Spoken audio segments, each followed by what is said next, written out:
Hey guys, Carlos here with Bear Traders, and here's tip number 3 of our Bear Traders challenge. We're just finishing up the last day of simulation, last day of practice, and then into the weekend, and Monday we are ready to go for the challenge. So on this screen right now, I have 3 tickers from today, March 22nd, SRNE, NKE, and MU. And the tip for this video is don't be greedy, take profits. And I'll give you the first example here. So on SRNE, again, pops up really nice here. If you're going long in this situation, let's say you get in an entry in this area here, for the open range of the 5-minute open range breakup. If you're using that strategy, immediately you get this beautiful pop right above the high of the day, hitting this level here that we had on the daily chart, 629, and going as high as 649. So in most cases, you are going to be aggressive because obviously there's a competition and you want to maximize your profits.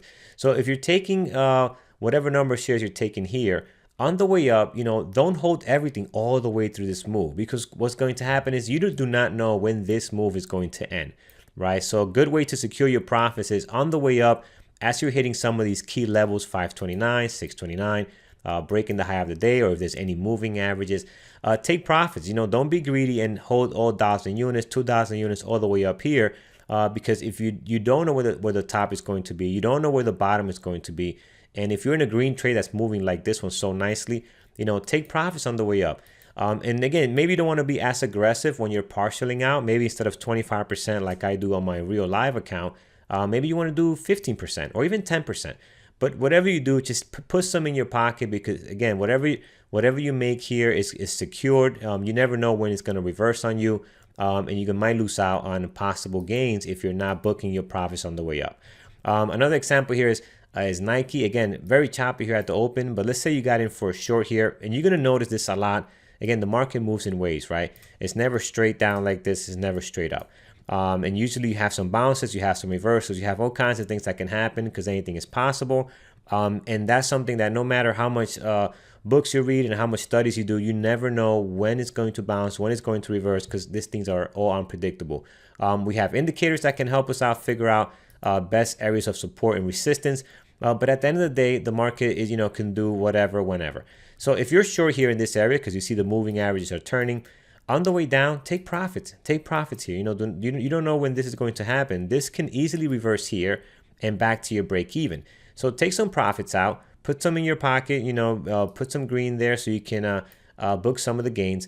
And on the way up, if you see that the things is changing and is getting close to your break even point, you can do 2 things. You can get out completely and then re-enter the trade if you see your move is still in play, or if you have not hit your entry point, just simply add to your position. And then as you go down, again, start taking more profits as you're hitting these technical levels. All right. Another one here, another example on MU. You have this choppiness here happening, but once it loses the low of the day, maybe you go short here, entry right over here. You go short. This is a big move. On the way down, again, take profits, comes right back up. If you still got a great entry, you can add to your position if it is in play. And then on the way down again, take profits, take partials, so you're putting something into your P&L.